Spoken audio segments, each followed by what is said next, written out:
Muito bom dia, boa tarde, boa noite. Não sei exatamente em qual momento você assiste esse vídeo.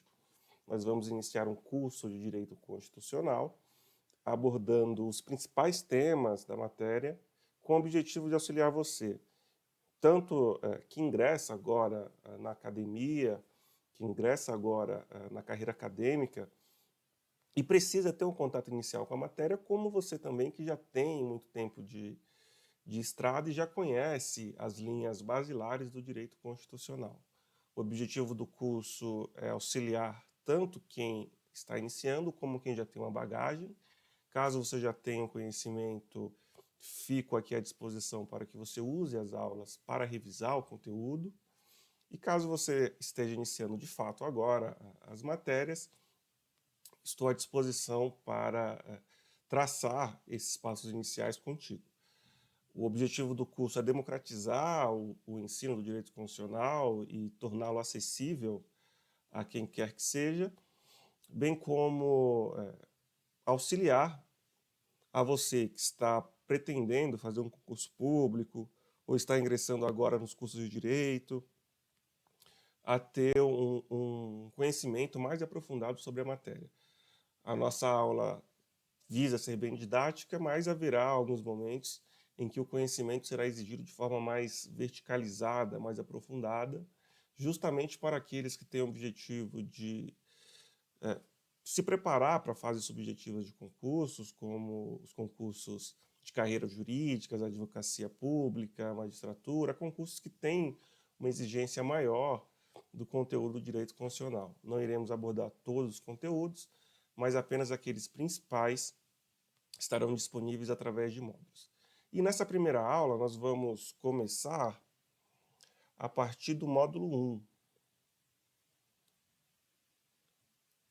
Módulo 1, que trata sobre a eficácia e aplicabilidade das normas constitucionais. Trataremos, portanto, da eficácia e da aplicabilidade das normas constitucionais. E o que é relevante para você que está iniciando o estudo sobre a eficácia e aplicabilidade? Por que é um tema relevante de estudo? O primeiro aspecto sobre a relevância desse tema é justamente a identificação das hipóteses de inconstitucionalidade. Só de forma introdutória, é preciso lembrar que a Constituição Federal está no ápice do sistema normativo, a partir do escalonamento normativo e das teorias juspositivistas de Hans Kelsen, de modo que todas as normas abaixo da Constituição Federal devem guardar uma relação de validade com o texto constitucional. Eventual mácula do texto infraconstitucional com o texto da lei maior se dará através de um vício de inconstitucionalidade. Para que você saiba se é um vício de inconstitucionalidade formal ou material, por omissão ou por ação, o estudo da eficácia e aplicabilidade das normas constitucionais é relevante. Principalmente quando nos referimos à espécie de inconstitucionalidade, se por ação, se praticada a inconstitucionalidade através de um ato positivo, ou se por omissão, se a inconstitucionalidade se dá a partir de uma abstenção do poder público sobre a aplicação de uma norma de eficácia em geral limitada. Tendo esse pressuposto, nós vamos avançar aqui para o próximo slide. E precisamos fazer uma distinção breve sobre a diferença entre a eficácia e a aplicabilidade. Eficácia e aplicabilidade não são conceitos que têm a mesma significação, contudo, têm uma aplicação, têm uma relação conjunta. Isso porque a eficácia da norma surte efeitos também na sua aplicabilidade. A eficácia seria a possibilidade em abstrato daquele ato normativo surtir efeitos jurídicos concretos. Surtir efeitos, melhor dizendo, no âmbito concreto. seria uma possibilidade abstrata e não concreta, é uma possibilidade de que aquela norma surta os seus efeitos típicos. Já a aplicabilidade seria a própria aplicação concreta daquele dispositivo normativo. Essa é a principal distinção entre eficácia e aplicabilidade. Para que haja a aplicabilidade de uma norma, em regra, essa norma deve ser dotada de eficácia. E essa distinção que nós fazemos aqui também em relação à eficácia, nós temos a distinção entre a eficácia jurídica e a eficácia social da norma. A eficácia jurídica é a possibilidade em abstrato da aplicação da norma. Toda norma vai ter uma eficácia jurídica. A eficácia social será a aplicação concreta, a possibilidade de aplicação concreta da norma. Melhor dizendo, toda norma vai ter uma eficácia jurídica. E qual que é a eficácia jurídica da norma? É a possibilidade que essa norma tem de revogar a legislação anterior, bem como condicionar todo o ordenamento normativo que será editado posteriormente às disposições dessa norma que foi recém-editada. Então, a eficácia jurídica será justamente essa relacionada à produção legislativa, tanto a produção anterior, de modo que se dará a revogação da legislação anterior que for contrária a essa norma, bem como posterior, no sentido de que toda a legislação deve guardar uma relação de compatibilidade com essa norma que já possui uma eficácia jurídica. E isso aqui em termos de normas constitucionais. Não se observa essa obrigatoriedade de que a norma posterior respeite a norma anteriormente editada no ramo da produção legislativa ordinária, das leis ordinárias produzidas, leis complementares, leis ordinárias, da legislação em geral. Em relação à norma constitucional, toda a legislação infraconstitucional deve guardar compatibilidade com aquela norma em si produzida. Já a eficácia social é justamente a possibilidade de se exigir e de se aplicar concretamente aquele direito, aquela garantia, aquele postulado previsto numa norma constitucional dotada de eficácia. Então, nem sempre uma norma terá eficácia social, embora sempre terá, em regra, eficácia jurídica. Essa é a principal distinção que precisamos, nesse momento, realizar. Há uma distinção entre eficácia jurídica e eficácia social. Seguindo, nós temos uma classificação muito comum feita por José Afonso da Silva, é a classificação mais adotada no Brasil, inclusive pela doutrina e pela jurisprudência. Não é a única, vez que há outras classificações adotadas, mas aqui mais é aplicada é a de José Afonso da Silva. Depois nós vamos ver outras classificações, mas a princípio a de José Afonso da Silva é a que mais nos interessa nesse momento. José Afonso da Silva classifica as normas como de eficácia plena, contida e limitada, sendo a aplicabilidade dessas normas poderá ser de aplicabilidade imediata ou direta, ou de aplicabilidade indireta ou mediata. Vejamos, em relação à norma de eficácia plena, José Afonso da Silva classifica tais normas como aquelas que recebem do constituinte normatividade suficiente à sua incidência imediata. Aqui é a relação entre eficácia e aplicabilidade da norma. Situam-se predominantemente entre os elementos orgânicos da Constituição e não necessitam de providência normativa ulterior para a sua aplicação. O que isso quer dizer? As normas de eficácia plena, elas passam a ter eficácia com a mera promulgação daquele texto. Com a aprovação do texto constitucional, a sua promulgação respectiva, aquela norma, em sua completude, já é apta a produzir todos os seus efeitos independente de qualquer produção legislativa. Essa é a principal característica da norma de eficácia plena. Não só o fato de produzir de imediato todos os seus efeitos, bem como a impossibilidade de que uma lei posterior possa restringir o âmbito de aplicação dessa norma a ponto de ferir seu núcleo essencial. Não admite, portanto, as normas de eficácia plena a restrição do seu campo de aplicação, como permite, por exemplo, as normas de eficácia contida. A título de exemplo, nós temos aqui essas 3 disposições da Constituição Federal.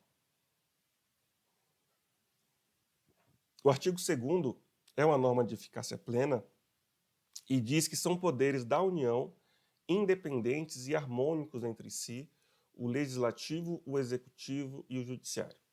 Essa norma, por si só, já produz todos os seus efeitos, não dependendo de uma ulterior produção legislativa, de uma lei, de um ato normativo, de um regramento para a concretização dessa norma.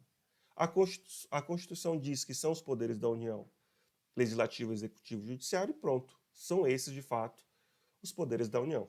Não tem espaço para uma atuação dissoante do texto constitucional. A Constituição diz que e, portanto, de fato, os poderes da União, é uma norma de eficácia plena. Já no segundo exemplo, em relação ao direito constitucional previsto ali no artigo 5º, relacionado à proibição à tortura. Diz o artigo 5º, inciso 3. Ninguém será submetido à tortura nem a tratamento desumano ou degradante. Essa norma, por si só, já garante o direito de qualquer pessoa, custodiada ou não pelo Estado, de não ser submetida a esse tipo de tratamento, de tortura ou qualquer tipo de outro tratamento desumano ou degradante. A nossa Constituição, ela vem de um período, inaugura um período pós momento de instabilidade institucional, de ruptura democrática, e, portanto, ela prevê diversas normas nas quais há uma proteção aos direitos humanos e aos direitos e garantias fundamentais do cidadão. Já é uma característica dos próprios textos constitucionais ter esse tipo de previsão, mas a Constituição Federal de 88, pelo contexto histórico em que é editado, tem algumas disposições bem específicas nesse sentido.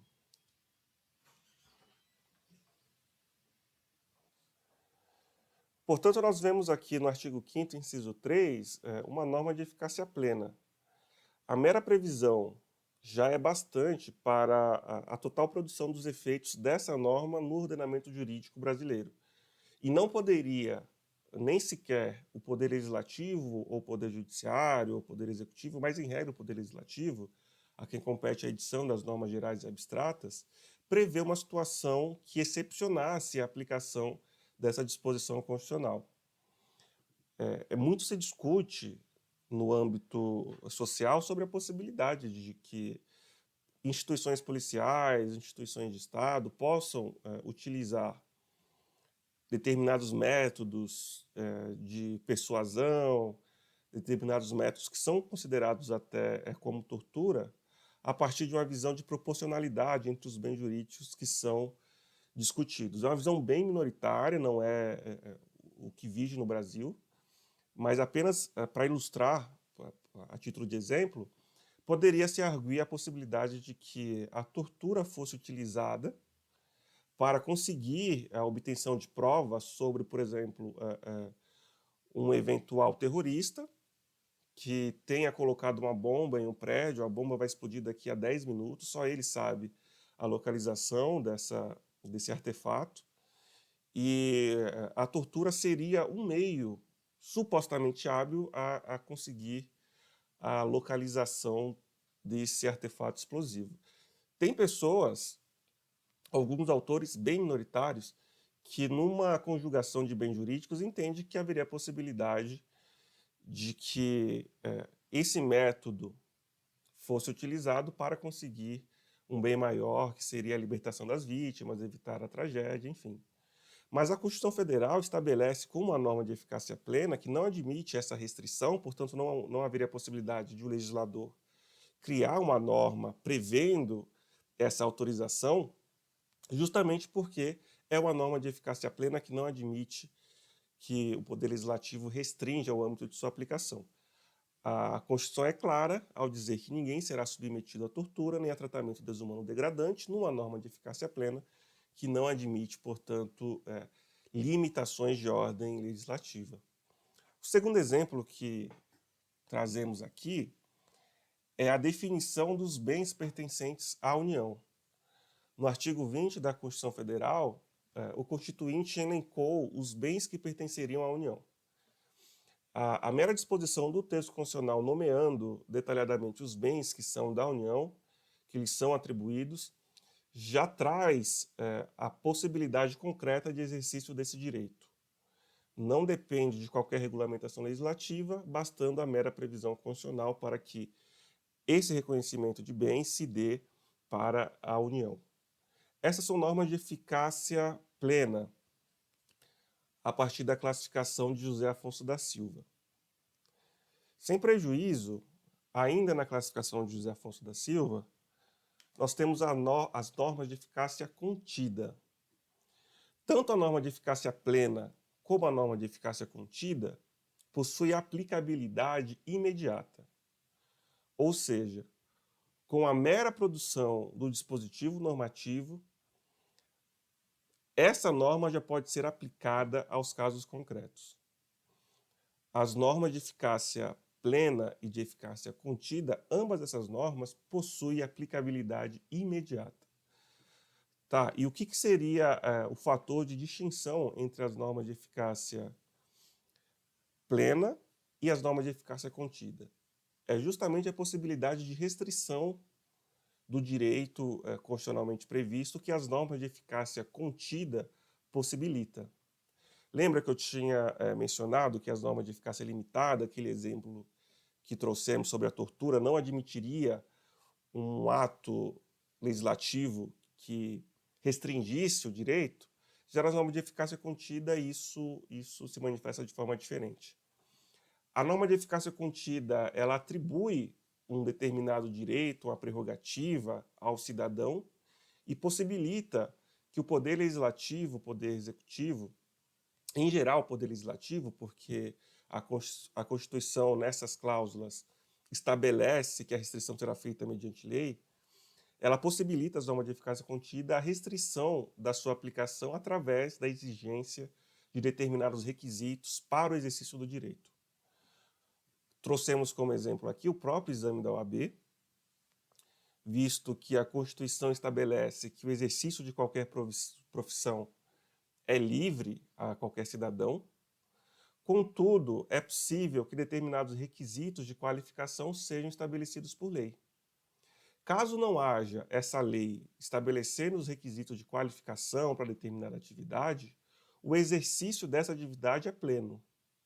Vamos supor que hoje não houvesse uma lei, o Estatuto da OAB, que estabelecesse como requisito de ingresso à advocacia o prévio exame. Se não houvesse essa lei, qualquer pessoa poderia exercer a profissão de advogado.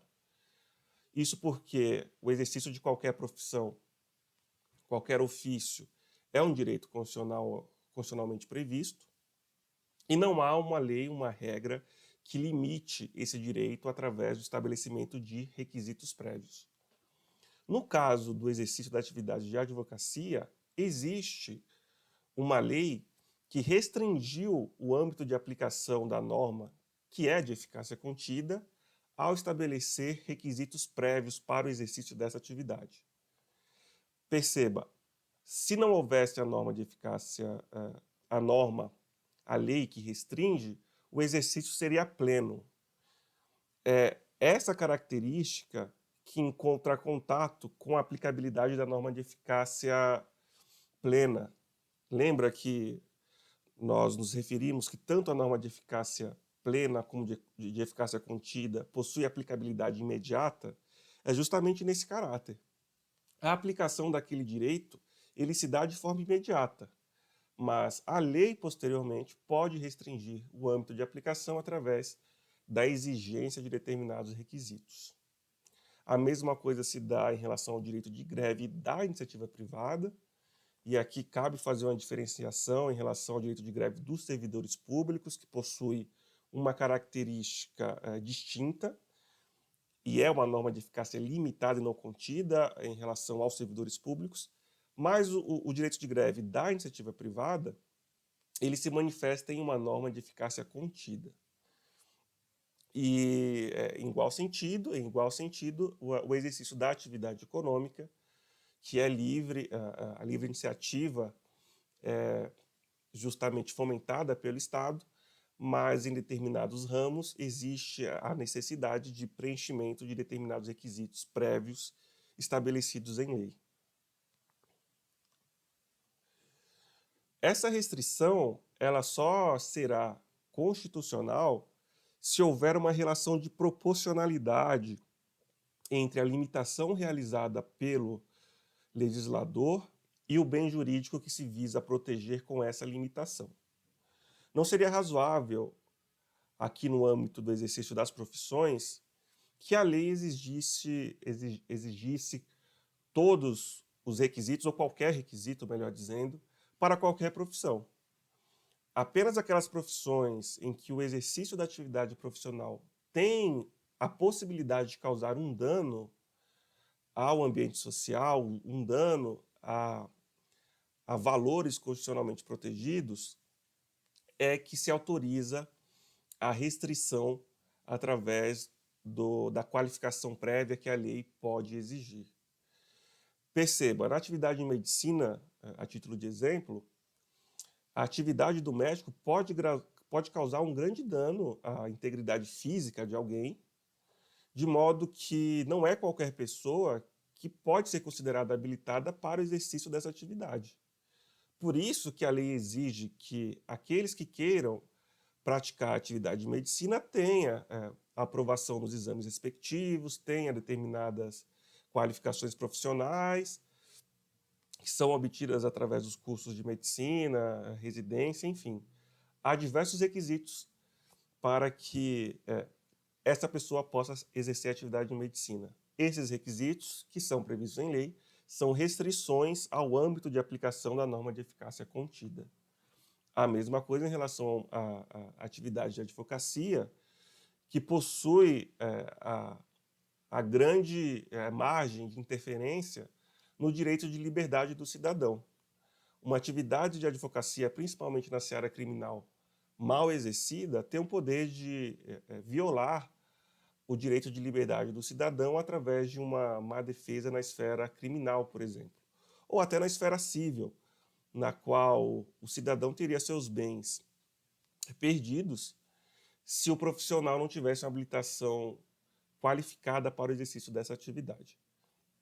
Nós trouxemos aqui os dispositivos constitucionais que fundamentam essas conclusões, e há sempre uma cláusula que confere à lei a possibilidade de restrição dessa norma. No caso do artigo 5º, inciso 13, referente à atividade profissional, o texto diz que é livre o exercício de qualquer trabalho, ofício ou profissão, e tem como elemento identificador da norma de eficácia contida justamente essa disposição aqui: atendidas as qualificações profissionais que a lei estabelecer.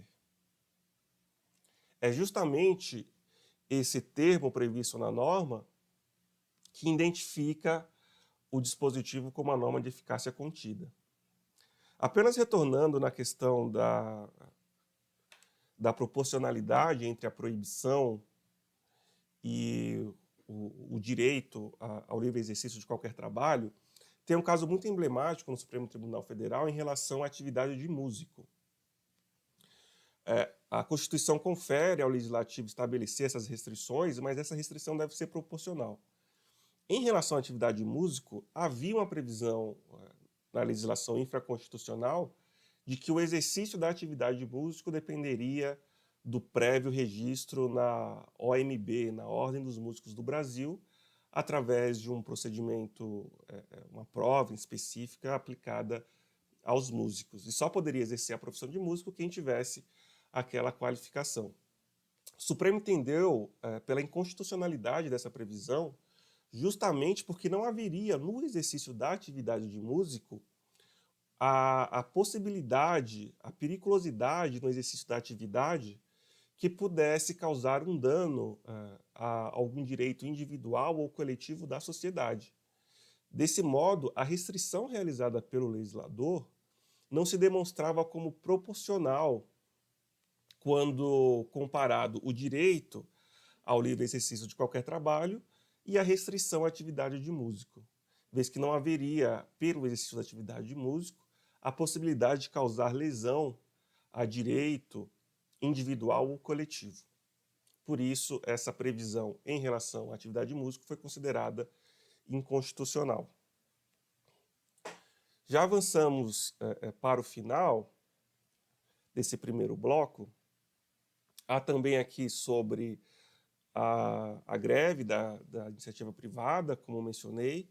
O parágrafo 1º do artigo 9º estabelece que a lei definirá os serviços e atividades essenciais para o atendimento das necessidades inadiáveis da comunidade. Essa norma permite que, ao regulamentar o direito de greve da iniciativa privada, que a princípio não encontra nenhuma restrição, determinadas atividades possam ser enquadradas como atividades de caráter essencial, e o livre exercício do direito de greve nessas atividades, ele é condicionado a determinados requisitos legais. A título de exemplo, o serviço de transporte público é considerado um serviço essencial e, por esse motivo, não é possível que toda a categoria exerça simultaneamente o direito de greve sem possibilitar uma cota mínima de serviço prestado à população. Caso essa cota mínima não seja respeitada, haverá um abuso de direito e a greve pode ser considerada ilícita ou ilegal. Justamente porque a lei, a Constituição autoriza que a lei faça essa restrição que se dá na classificação das atividades que seriam essenciais e, portanto, não podem exercer de forma plena, por toda a base da categoria, o direito à paralisação.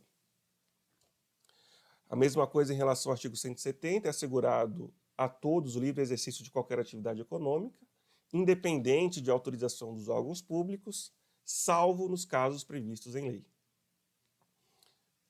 A própria Constituição estabelece a possibilidade de que a lei restrinja o âmbito de aplicação dessa norma. E, por fim, na classificação de José Afonso da Silva, temos as normas de eficácia limitada, que, diferentemente das normas de eficácia plena e de eficácia contida, não têm aplicabilidade imediata. A aplicação da norma de eficácia limitada, ela depende da produção legislativa posterior.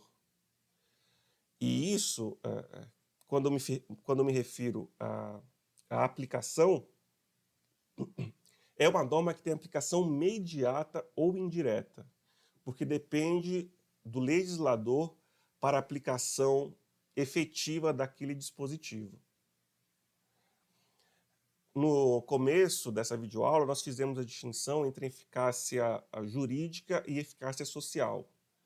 A eficácia que essa norma não dispõe, no primeiro momento de sua produção, é a eficácia social, que seria a possibilidade concreta de se exigir o direito ou a garantia prevista naquela norma, que depende da complementação da edição de um ato normativo.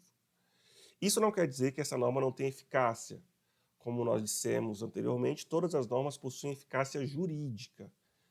Então, nessas normas de eficácia limitada, ela já tem como principal efeito a revogação da legislação anterior que lhe seja contrária, e bem como possibilita que todas as normas infraconstitucionais posteriormente editadas tenham como o seu conteúdo um conteúdo que respeite a disposição dessa norma.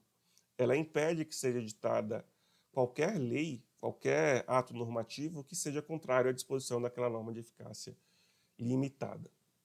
É sobre essa norma, principalmente sobre essa norma de eficácia limitada, que incide a figura da síndrome de inefetividade das normas constitucionais, que nós vamos aprender em um bloco específico, esses temas mais aprofundados, mas já adiantando que é nessa categoria de norma que incide a inconstitucionalidade por omissão, que seria a inconstitucionalidade pela não realização, pela não regulamentação daquele direito que foi previsto na norma de eficácia limitada pelo legislador, após o transcurso de um período de mora legislativa, de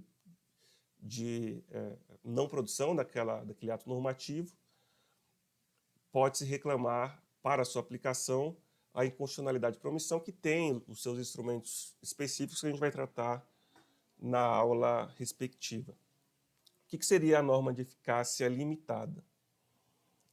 A norma de eficácia limitada ela se divide tanto como a norma de eficácia limitada de princípio institutivo ou organizativo, como de princípio programático.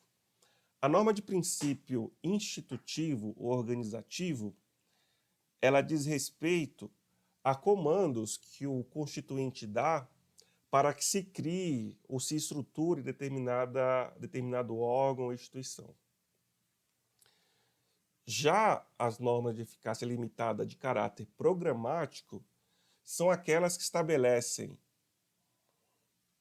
um dever do legislador de editar uma norma legislativa para dar a plena aplicação de um direito ou de uma garantia constitucionalmente previstas ou de características relacionadas à cidadania. Como exemplo de norma de eficácia limitada de princípio organizativo, nós temos o artigo 224, que traz como obrigação do Congresso a instituição, como seu órgão auxiliar, o Conselho de Comunicação Social na forma da lei. Esse Conselho de Comunicação Social é um órgão auxiliar do Congresso Nacional que só será criado, de fato, com a lei respectiva. Se não houver a lei que regulamente esse dispositivo constitucional, aquela norma não terá sua eficácia social concretizada. Portanto, depende para a sua correta aplicação à edição de um ato normativo pelo Poder Legislativo que vai criar o Conselho de Comunicação Social. Não há espaço aqui de discricionariedade pelo Poder Legislativo. Ele tem que criar esse Conselho de Comunicação Social. E, portanto, caso não crie, é possível reclamar a inconstitucionalidade da norma em razão da mora legislativa.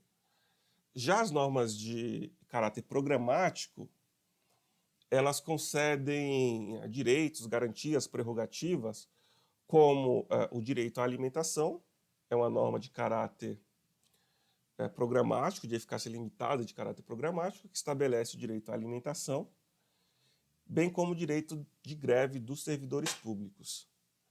Para que haja a concretização desse direito previsto nessa norma de eficácia limitada, há necessidade de adoção de medidas por parte do poder público, seja pelo Poder Legislativo, seja pelo Poder Executivo, para pelo pleno exercício, para o pleno exercício do direito à alimentação dos cidadãos e para o direito de greve dos servidores públicos. Em relação ao direito de greve dos servidores públicos, é uma norma de eficácia limitada, no qual, desde a promulgação da Constituição de 88, em 5 de outubro de 88, não houve até o presente momento a edição da lei que que regulamenta, melhor dizendo, o direito de greve dos servidores públicos. E, por isso, os servidores públicos estavam impedidos de exercer o direito de greve.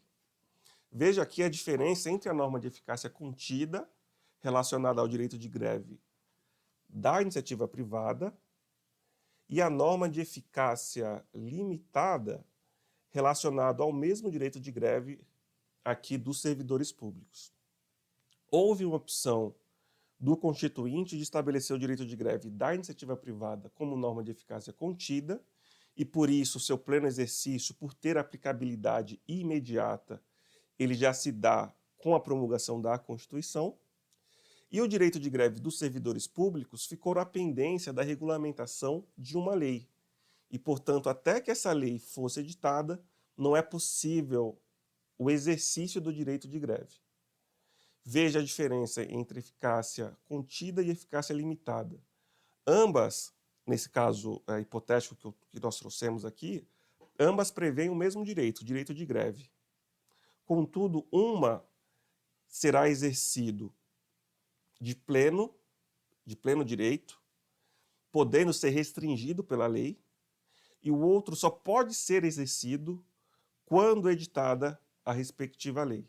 Um de eficácia contida e o outro de eficácia limitada. É a principal distinção. Em relação ao direito de greve dos servidores públicos, houve um longo prazo entre a promulgação da Constituição e o Supremo reconheceu que houve uma omissão legislativa, houve uma mora e, portanto, através de alguns mandados de injunção, que nós vamos aprender sobre isso no momento oportuno, determinou a aplicação, reconheceu a inconstitucionalidade por omissão e determinou a aplicação da lei de greve da iniciativa privada.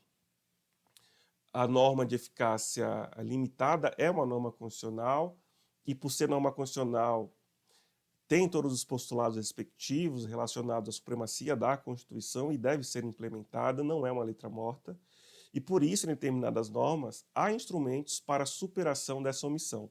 Principalmente em relação às normas de eficácia limitada, existe esses remédios, como ação direta de inconstitucionalidade por omissão e o mandado de injunção também, e para alguns casos se admite até a DPF para que essa omissão inconstitucional, essa mora legislativa possa ser afastada.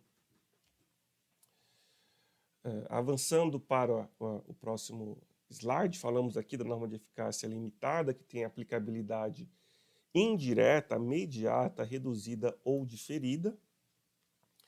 Esse foi o nosso primeiro bloco. E na aula seguinte, retornaremos com temas de relevância para o direito constitucional. Espero revê-los até lá. Forte abraço.